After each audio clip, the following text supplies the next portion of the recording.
Nós vamos orar no final do culto por esses servos de Deus. Hebreus 12, verso 1 e 2. Eu tenho dito a eles para que eles fiquem em casa, né? Tomem remédio, orem, repouso, né? Que é muito forte essa virose, muito forte. Mas já estão sarando. Pedi para a irmã, se ela puder, a irmã aí, Josivana, agora são duas. Vamos aumentar um pouco aqui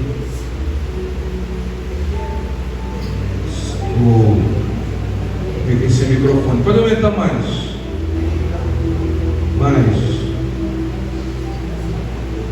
Já? Esse microfone aqui, esse que eu estou falando. Mais um pouquinho. Aí, tá bom. Diz assim: portanto, nós também, pois que estamos rodeados de uma tão grande nuvem de testemunhas, deixemos todo o embaraço e o pecado que tão perto de nós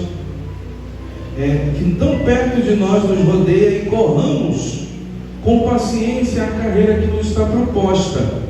Verso 2: olhando para Jesus, o autor e consumador da nossa fé, o qual, pelo gozo que lhe estava proposto, suportou a cruz, desprezando a afronta, e assentou-se à destra do trono de Deus.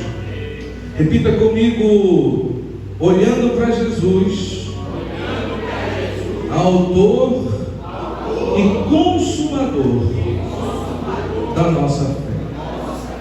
Curva sua cabeça. Senhor, fala conosco durante esses minutos que vamos meditar na tua palavra, Senhor. Que o homem desapareça e que tu venhas ser lembrado, reverenciado, Senhor. Nós confiamos e acreditamos em ti e te pedimos isso em nome de Jesus Cristo. Amém. Hoje nós vamos falar sobre a trajetória da vida do crente. Você sabe que há um caminho de amor, de justiça, de paz, de salvação a ser percorrido por nós, crentes. Todos nós percorremos esse caminho até chegar no céu. Nós estamos falando semana passada sobre o que é ser cristão, né? Falamos semana passada sobre isso. Hoje vamos falar sobre essa trajetória do crente até ele chegar ao céu. Todos nós temos uma trajetória, não é isso? O irmão Paulo, ele quando escreve uma carta, embora a gente não saiba quem escreveu a carta dos Hebreus, existe hoje uma pesquisa de pelo menos 90% dos historiadores concordam que foi Paulo que escreveu. Eu particularmente também acredito que foi ele, pela forma que foi escrita, pela maneira de falar, eu penso que foi ele também. Então, quando ele diz assim, nós temos que prosseguir a nossa maratona, a nossa corrida, só que nós temos que olhar para Cristo, porque Ele é o autor da nossa fé, Ele é o consumador da nossa fé. Então, a trajetória da vida do crente exige isso, mas ela também não inibe o inimigo de fazer coisas contra nós. Todos nós, aliás, todos não, acho que uma minoria. Então, o que eu for falar aqui, se você já passou, está passando, você diz amém, tá? Todos passamos por adversidades, problemas, dificuldades, aflições, mas a nossa trajetória tem que estar firme olhando para Cristo. Quantos dizem glória a Deus por isso? Então abra lá sua Bíblia, vamos começar a observar aqui os textos sagrados, né? Desliga esse ventilador que ele fica voando aqui a Bíblia. Primeira carta de Paulo aos Coríntios, capítulo 9. Primeira carta de Paulo aos Coríntios 9, capítulo 9, verso 24 ao 27. Abra sua Bíblia, se algum irmão encontrar, pode vir aqui ler o texto. Primeira carta de Paulo aos Coríntios, capítulo 9, do verso 24 ao 27. Pode ler. Do verso 24 ao 27. 9, verso 24 ao 27.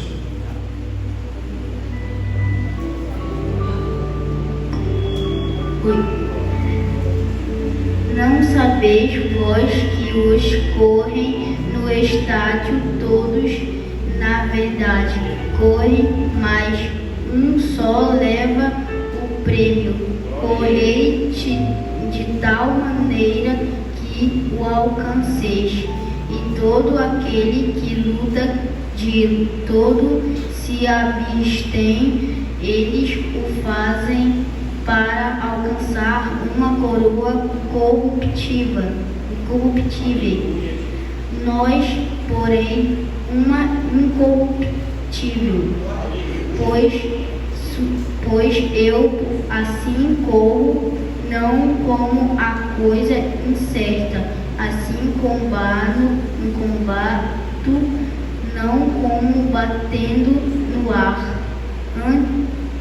Antes subjugo o meu corpo e o reduzo à servidão, para que, pregando aos outros, eu mesmo não venha de alguma maneira a ficar reprovado.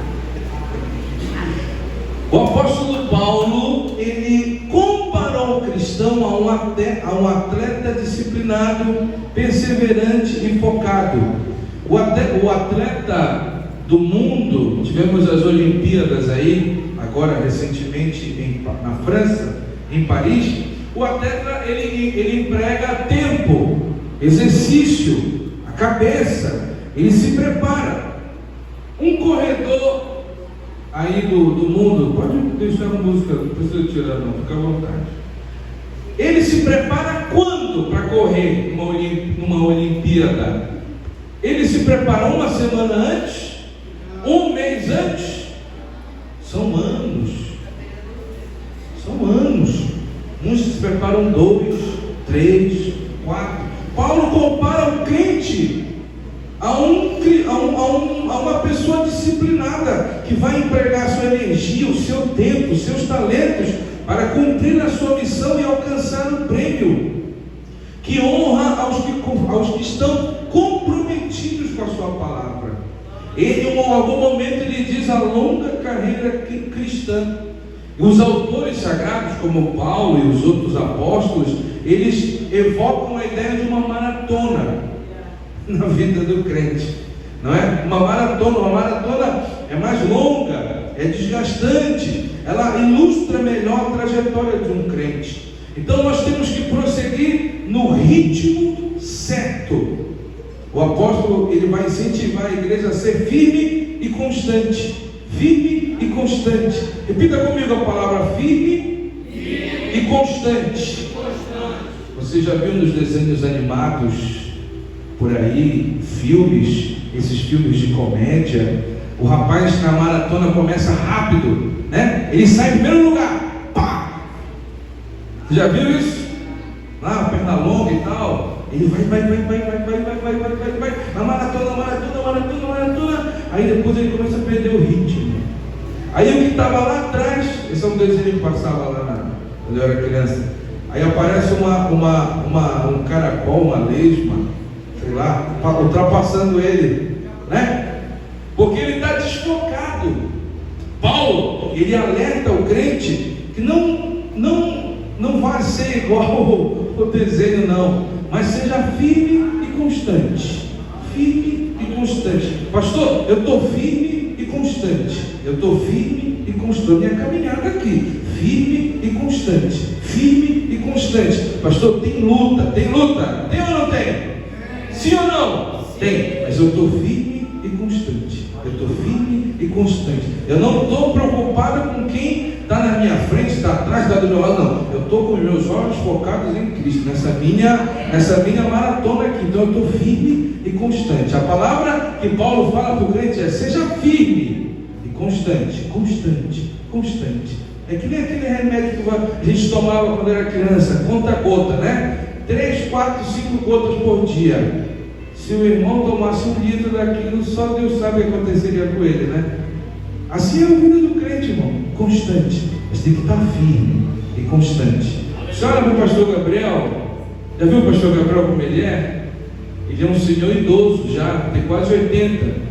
A fisionomia dele andando com a irmã Ruth na igreja é a figura do crente que tem que ser constante e firme. Ele está firme, ele está constante. A idade, o corpo não é mais o mesmo, né, irmã Maria Lanata? O corpo não é mais o mesmo. A fisionomia física não é mais, mas ele está lá, constante. Está lá. Às vezes doente, às vezes reclamando, alguma coisa acontece, ele está lá firme. Assim tem que ser você e eu, firme e constante. Firme e constante. Às vezes o irmão quer começar dando uma bicuda nessa caixa aqui amarela. Eu vou! Não, tem que ser firme e constante. Tu está numa maratona.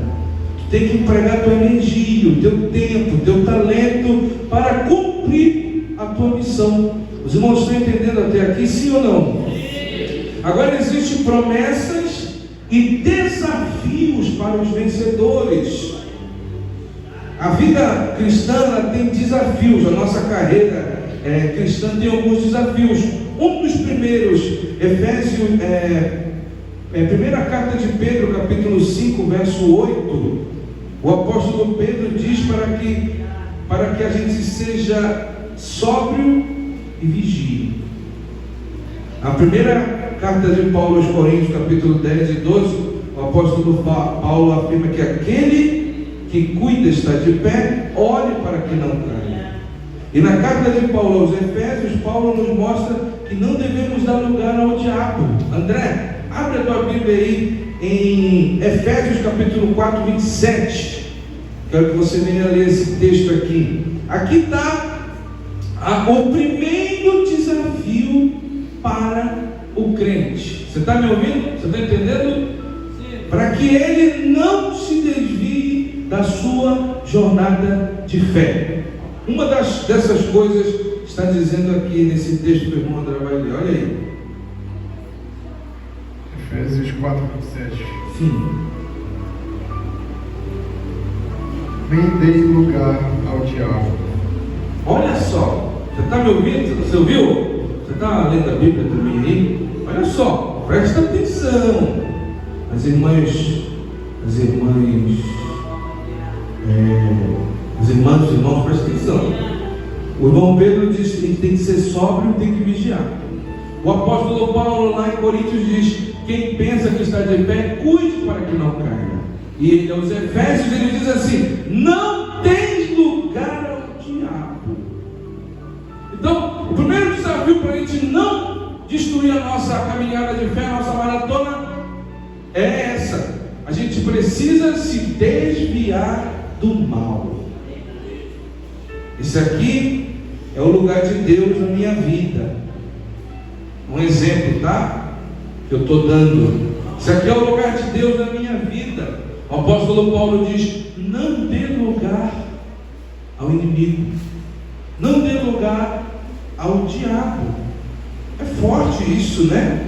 Então, para mim chegar no meu destino final, eu não tenho que dar lugar ao diabo. Eu tenho que me desviar do mal. Me desviar do mal. O que quer dizer isso? William, vem cá. Fica conversando com a cena. Vem cá. Vem cá, é tu mesmo. Eu gosto de conversar, vem cá. É assim. Cabia ali, William. Passando essa caixa do retorno aí. Manda um pouquinho para trás. A vida do crente é assim, irmã Suelen Lobato. O crente está na sua caminhada. Quantos estão na sua caminhada? Diga amém. Amém. Eu também. Está caminhando. Firme e constante. Firme e constante. Estou seguindo a Jesus Cristo. Esse caminho eu não. Aí o irmão aqui representa, não é, mas representa, tá? Não vai ficar com essa palavra não. Representa o mal, o pecado, aquilo que me desvia do meu caminho de cristão. O que eu tenho que fazer? Eu estou vendo. Tenho que me desviar. Se ele está aqui, eu vou para cá. Olha para onde eu vou, ó. E continuo minha caminhada. Agora, sabe por que muitos desistem da caminhada, maratona da fé? Que ele está lá. De novo. Sei que vocês gostam. Eu sei que a Jesus Cristo. Ele viu um mal que representa qualquer coisa. Dinheiro, uma amizade, um namoro, sei lá. Tudo que você possa imaginar que te tira do prumo de Deus. Tá ali. Não vou nem me desviar. Daqui eu já venho, já dou um abraço, vamos junto caminhando. Agora, meu irmão, só na eternidade. Obrigado. Só na eternidade. A Bíblia diz que eles têm que se desviar do mal. Quem pensa que está de pé, cuida para que não caia. Outro desafio está lá. Primeira carta de João, capítulo 2, verso 1. Olha o que diz. Abra, o irmão, pode abrir aí, vamos ler aqui. Primeira carta de João, capítulo 2, verso 1. Esse aqui é um outro desafio para que a gente não se detenha na nossa caminhada de fé. Pode ler, meu irmão.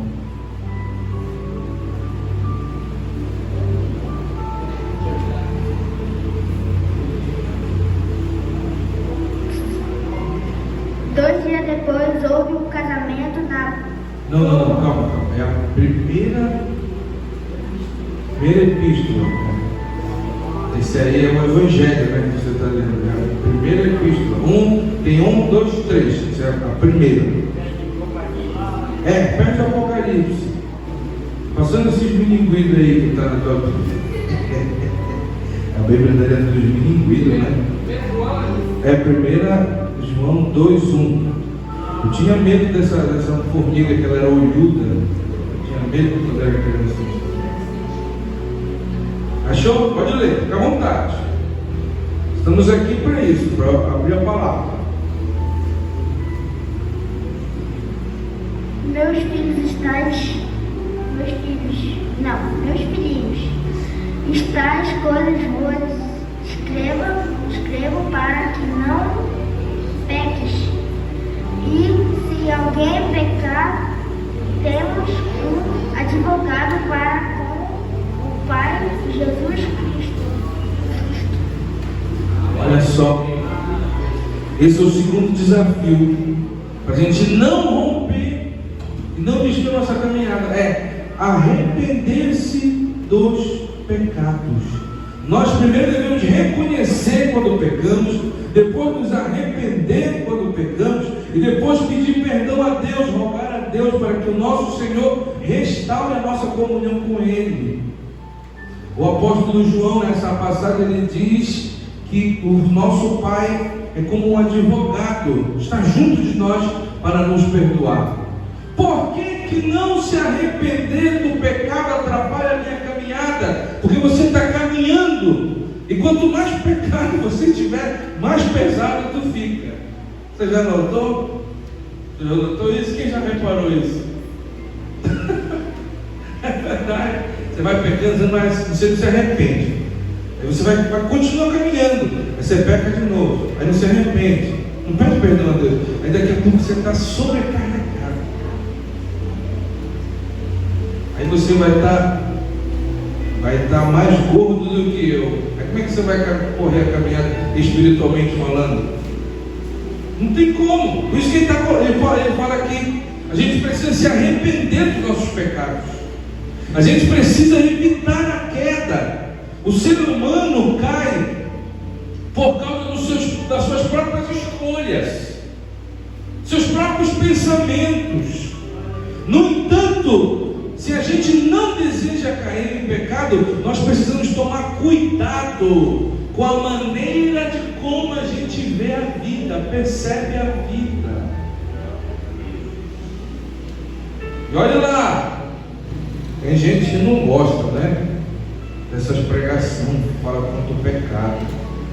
Ele gosta daquelas do reteté. Eu quero dizer uma coisa para vocês, irmãos.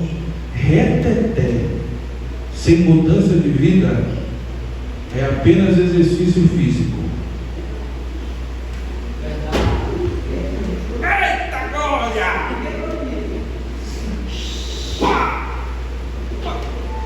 Mas não se arrepende do pecado? Não adianta.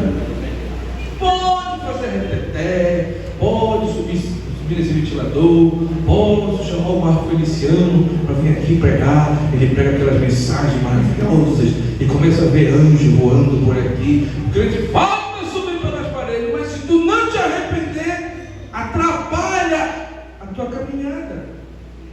O pecado atrapalha. A gente precisa evitar a queda, não dar lugar ao inimigo. É uma guerra terrível. Terrível, terrível, terrível contra a natureza espiritual do crente. Por isso que é mais fácil, hoje, eu brinco com os pastores, meus amigos, é mais fácil, Roberto, a gente comprar um abadá do crente. Sabe qual é o abadá do crente? É a camisa da festa, a roupa da festa. Aí chega perto da festa, o irmão diz assim: ó, quem quer pedir perdão, vem aqui. Ele vai, se ajoelha aqui, no tempo central, enfim, qualquer igreja que for, ele pede perdão, participa da festa, o irmão vem, prega, vem cantor, canta, ele chora, mas quando passa, a vida continua a mesma. O irmão Paulo está dizendo assim: você não pode viver disso, embora isso seja bom, é importante a nossa vida de crente, mas isso não sustenta o crente. Se a gente não tiver o entendimento de que na nossa maratona de fé, se a gente não se arrepender dos nossos pecados, não pedir perdão a Deus, a gente vai ficando pesado. E só quem já passou por isso sabe do que eu estou falando. Sabe que eu não estou aqui jogando conversa fora. Pecado faz isso contigo. Então, se tu não te arrepender, não pedir perdão, não te humilhar diante de Deus, aquilo vai te atrapalhar na tua caminhada. Só você conversar, se você não acreditar em mim, você sabe, pastor, prega muito pesado. Só você conversar com alguém que está distante, conversa com ele e pergunta para ele: como começou?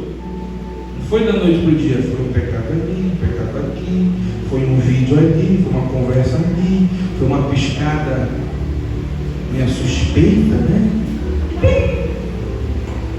Sim ou não? Aí quando ele vai ver, já está totalmente bom. Ela está falando com o microfone agora de um amigo meu. Um amigo meu, eu gosto muito dele. Veio fazer um convite indecente. Disse: eu não posso, já dei minha palavra. Minha palavra é só uma, é um tiro só. Aí, meu irmão, depois que é difícil voltar. Aí no final, compartilhando com os irmãos, não sabe quem é, mas tu sabe. E a pessoa da minha mão disse assim: o Senhor tem palavra, viu? Na frente da mulher dele e da minha esposa. Mas se fosse outro, não. Ninguém vai saber. Bora fazer esse fechamento. 30% para mim, 70% para ti. O irmão está dizendo, essas coisas atrapalham. Eu já fui um jovem na igreja, observava o irmão falar, eu não acreditava muito não. Eu era assim. Eu tinha um dirigente, mas o meu dirigente era uma bênção. Desse tamanho o bicho era. Uma bênção, irmão. Cantava, pregava. Ele começou a... Aí um dia, conversando com uma senhora da igreja, ela falou para mim: isso é pecado, irmão. Sério? Ai, não acredito. É pecado. Isso é pecado. Ele não está confessando. Mas como? Você sabe que eu era uma pessoa muito crédula. Até hoje eu sou muito crédula. Não, mas como que esse homem não acredito. Espere para você ver. Ela falou: espera. Irmãos, isso foi uma coisa na minha vida cristã que eu vi diante dos meus olhos. Aquele dirigente ele acabou entregando a igreja. Depois foi descoberto, ele confessou, aliás, ele não confessou, a mulher que não aguentou o peso daquela condenação na vida dela, ela procurou o pastor Valdete e disse: não, já tem 6 meses que eu não caso com ele. Ele estava dirigindo a igreja e não caso comigo. Isso aconteceu diante dos meus olhos. Eu vi o pecado que está falando aqui. Se tu não confessa, se tu não deixa, se tu não abandona, aquilo vai fazendo você ficar pesado, ele vai atrapalhar. Ele vai, como tu está andando de bicicleta, ele coloca uma chave de fenda na tua bicicleta, trava a tua caminhada. Por isso que ele diz, o irmão Everton leu: filhinhos, não pequeis. Se vocês pecarem, vocês têm um advogado fiel. E muita gente rejeita esse advogado fiel. Você sabia disso? Muita gente não dá valor, porque ele vive a iniquidade na vida dele. Ele peca como se troca de roupa.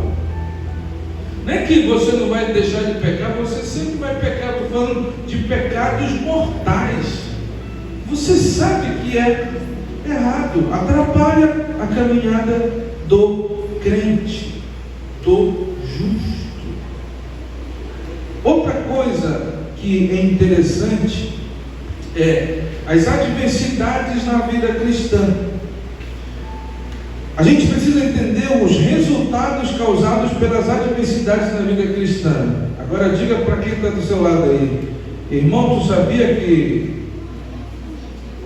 Pode falar, irmão, tu sabia que as adversidades produzem coisas interessantes na tua vida? Romanos capítulo 5, verso 3 ao 5. É um texto conhecido. Olha uma coisa que a adversidade produz na vida do crente quando ele está na caminhada e ele não desiste na sua caminhada. Olha o que diz, leia Romanos 5, do verso 3 ao 5. Primeira coisa, depois um irmão acha Romanos capítulo 8, verso 18 e primeira carta de Paulo aos Coríntios 4, 16 e 18. Pode ler, uma corrida. 5, do verso 3 ao 5. E não somente isto, mas também nós gloriamos nas tribulações, sabendo que a tribulação produz a paciência, e a paciência a experiência, e a experiência a esperança, e a esperança não traz confusão, porquanto o amor de Deus está derramado em nosso coração pelo Espírito Santo que nos foi dado. Muito bom. Olha só, irmã Sueli Lobato, o que a adversidade produz na vida do crente que está na caminhada. Um irmão pode procurar Romanos 8 e 18 e outro, calma, pode ler daqui a pouquinho. E outro, primeira carta de Paulo aos Coríntios 4, 16 e 18. Antes do Everton ler esse texto, olha só o que a adversidade produz: paciência, experiência e esperança. Agora isso só funciona na vida do crente que está ligado na palavra de Deus e está ligado em Cristo. Porque quando vem a adversidade, primeira coisa que ele diz, primeira coisa que ele fala: Deus não está cuidando de mim, Deus não me ama, Deus me abandonou, eu vou sair, eu vou parar, eu vou desistir, o sol não brilha para mim, a minha vida é assim mesmo. Não, ele está dizendo que nós nos gloriamos nas adversidades, porque essa adversidade que tu está passando, meu querido amigo, minha querida irmã em Cristo Jesus, se tu está na tua caminhada de fé, na tua maratona de fé, ela vai produzir paciência, não só paciência, mas ela vai te dar experiência, e te dando experiência, ela vai renovar as tuas esperanças em Cristo Jesus. A gente reage de forma diferente. Eu era meio confuso nessa questão na minha vida, até o dia que eu entendi isso. Então, quanto mais adversidade, para mim é melhor. Quanto mais adversidade, mais paciência, mais experiência e mais esperança. Por quê? Lembra que eu falei no início? Nós estamos na caminhada, firme e constante. Estou seguindo a Jesus Cristo. Nesse caminho eu não desisto. Não posso. Então essa adversidade produz na minha vida, tem que produzir na sua também, paciência, experiência e esperança. Agora olha só, agora sim, pode ler Romanos 8,18 e um outro irmão, primeira carta de Paulo aos Coríntios 4, 16 e 18. 16 ou 18. Pode ler, fica à vontade. Romanos 8, 18. Eu penso que o que sofremos durante a nossa vida não pode ser comparado de modo nenhum com a glória que nos será revelada no futuro. Olha só, o que a gente passa aqui, irmão, não se compara com aquilo que vai vir no futuro, Helena, no céu. Algum irmão encontrou? Primeira carta de Paulo aos Coríntios 4, 16, do verso 16 ao 18. De novo, tu não, bora dar oportunidade para o outro. Tu quer ler sozinho? Leia.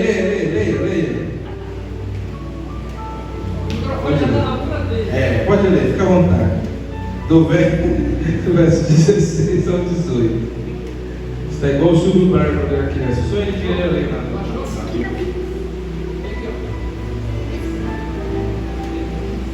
É a primeira carta de Paulo aos Coríntios 4, versos 16 e 18.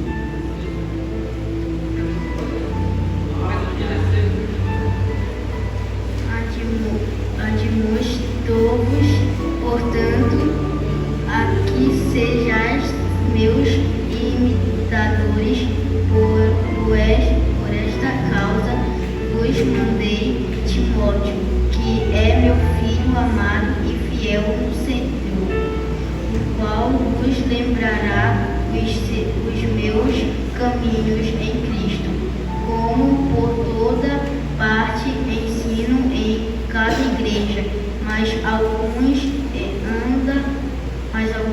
andam inchados, como se eu não houvesse de ir ter convosco. O irmão Paulo dizendo aos Romanos, falando na primeira carta de Paulo aos Coríntios, ele fala que as adversidades produzem peso de glória na nossa vida. Peso de glória. Você já ouviu um pregador pregando nesses congressos? Ele diz: receba agora um peso de glória. Já viu ele falando isso? Já viu? Eu já vi, muitas vezes, né? Já viu, Felipe? Receba agora aí um peso de glória. Peso de glória. Peso de glória. É assim? Você ri? Não é assim? Irmão, eu fui pregador. Outro dia eu preguei aqui na festa da igreja sobre arrebatamento. A irmã falou para mim: não sabia que o senhor pregava assim. Eu fui pregador, eu sei como é. Só que, Robertão, não peso de glória. Só que as adversidades também produzem peso de glória na nossa vida. Interessante, né?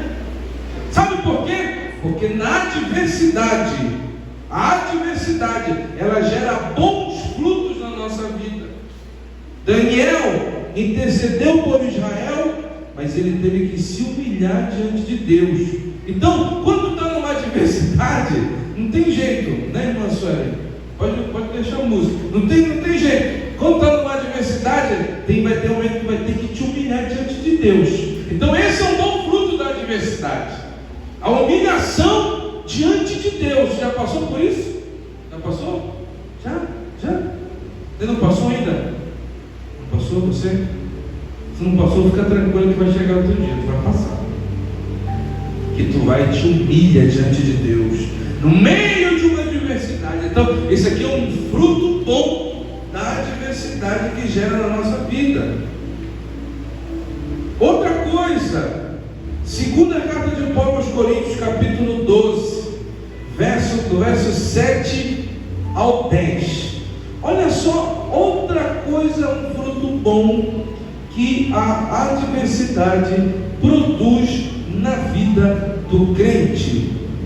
12, do verso 7 ao 10. Olha lá.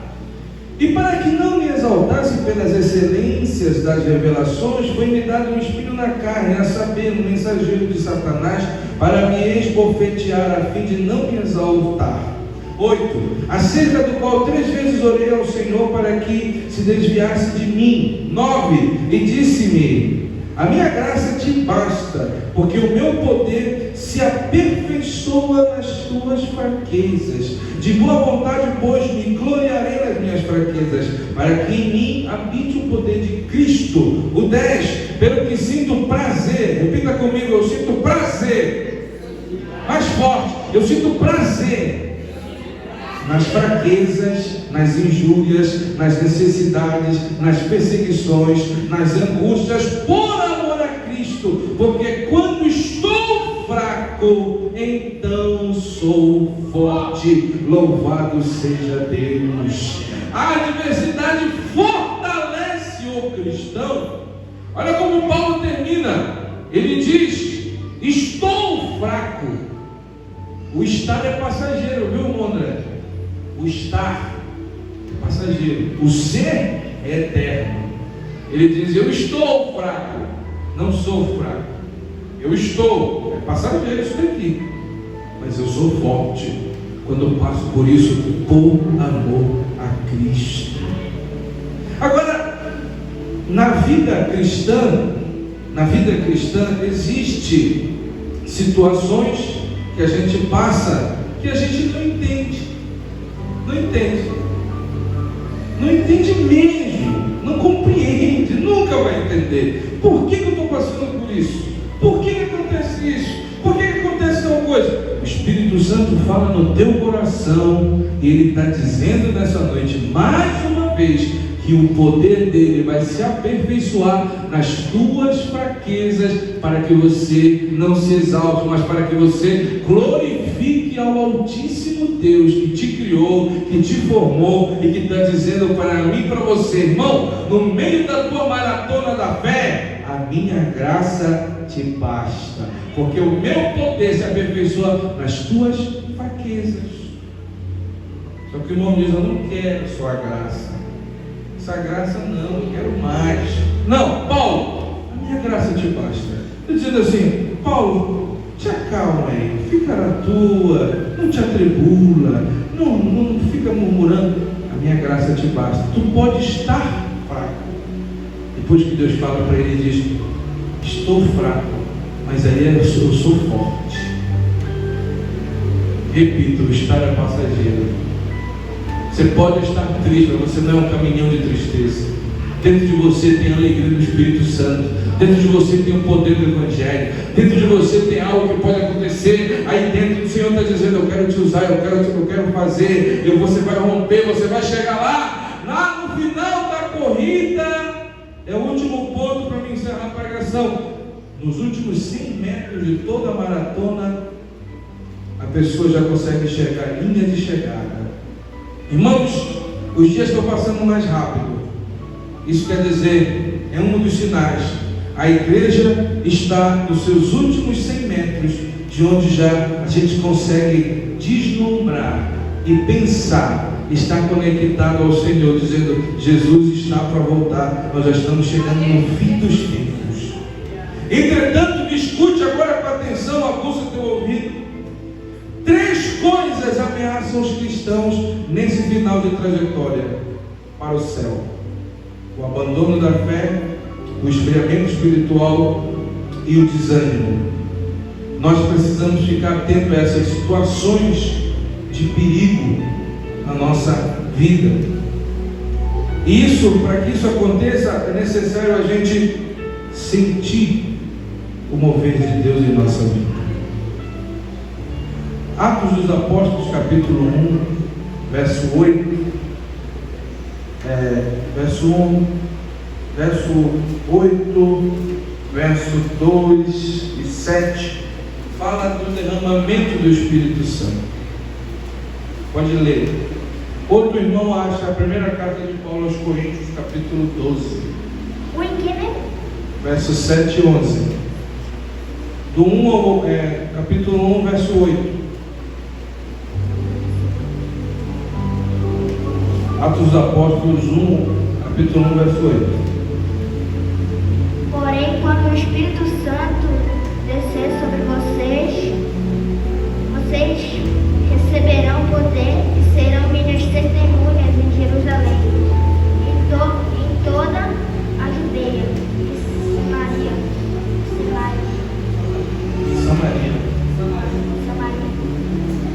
e até nos lugares mais distantes da terra. Outro irmão leia primeira carta de Paulo aos Coríntios 12, versos 7 ao 11. Alguém encontrou? Pode ler, doutor Zé.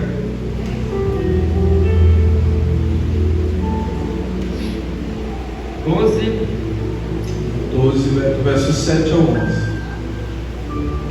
Mas a manifestação do Espírito é dada a cada um para o que for útil, porque a um pelo Espírito é dada a palavra da sabedoria, e a outro pelo mesmo Espírito a palavra da ciência, e a outro pelo mesmo Espírito a fé, e a outro pelo mesmo Espírito os dons de curar. O derramamento do Espírito Santo produz despertamento espiritual na nossa vida. O derramamento do Espírito Santo não é só para a gente ficar aqui falando língua estranha. Não é só para isso. Ele produz despertamento. Então, a gente precisa sentir o mover de Deus na nossa vida. Quando o Espírito Santo age na nossa vida, a nossa visão espiritual se abre. A maneira como a gente percebe a vida é diferente.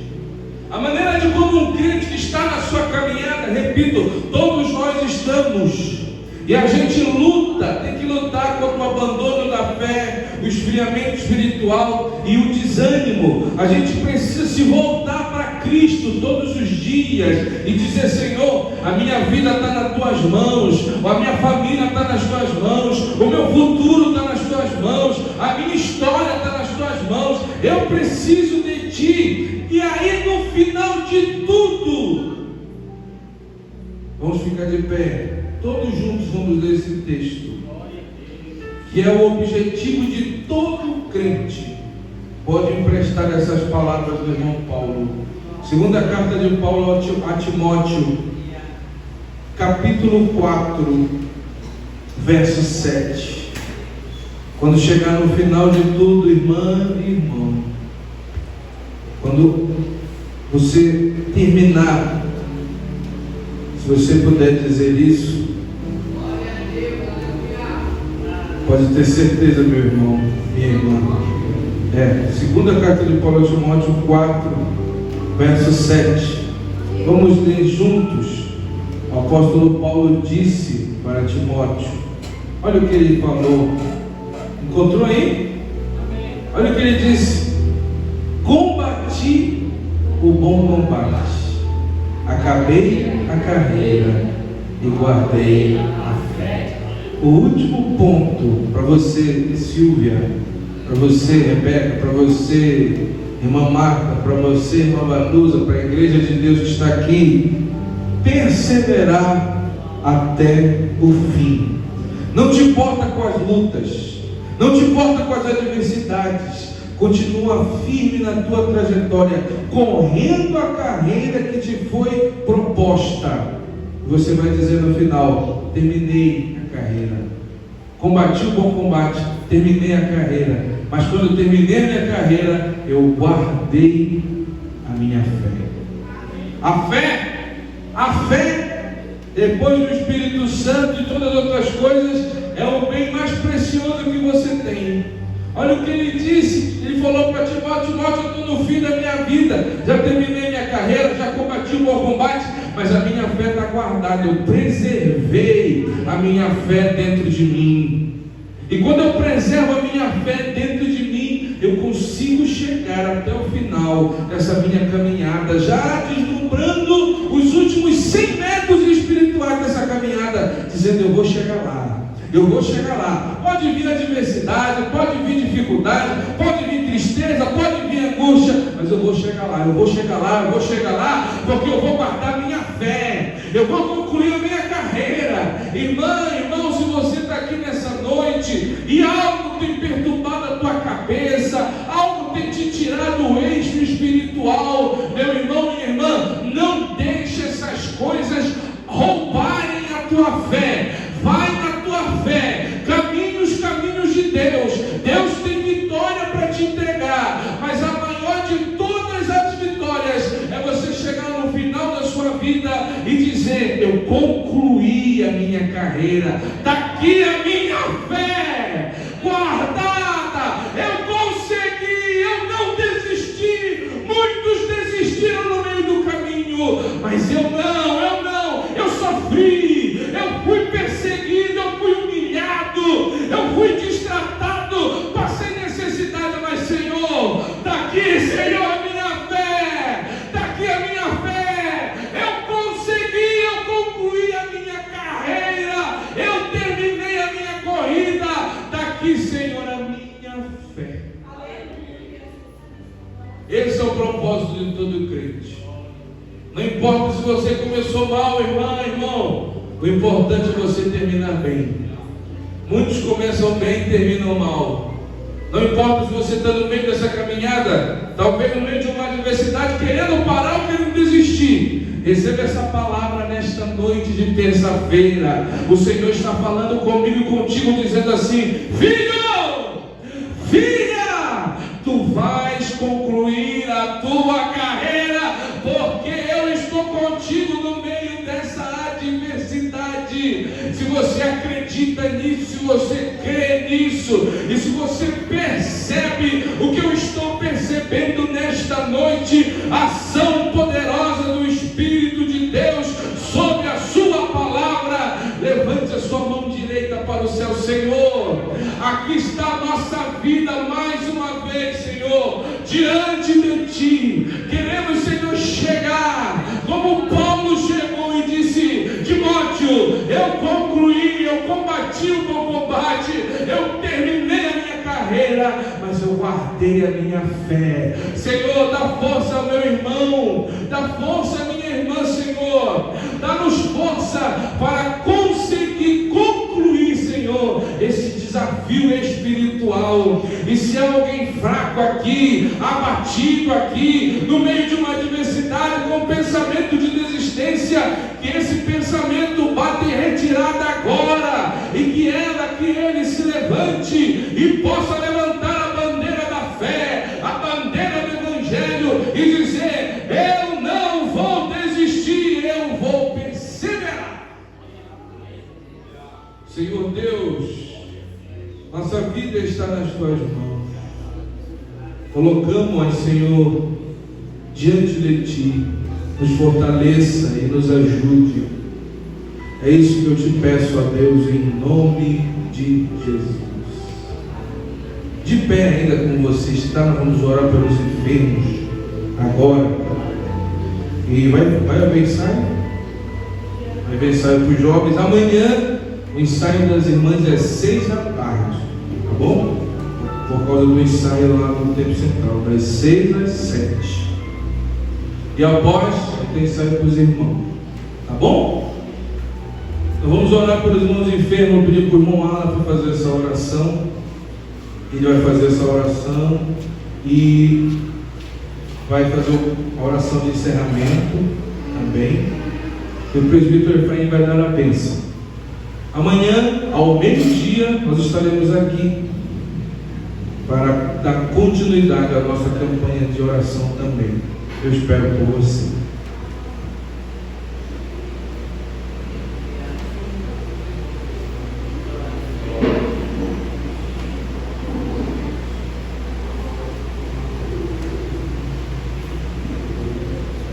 seja o nome do Senhor, nós vamos orar.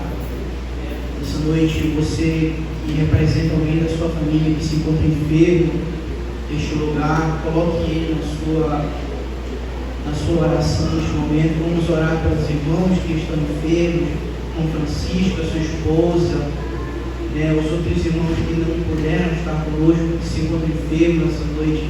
Eu convido a igreja a nós levantarmos um clamor essa noite pelos enfermos, por todos aqueles que não puderam estar aqui nessa noite.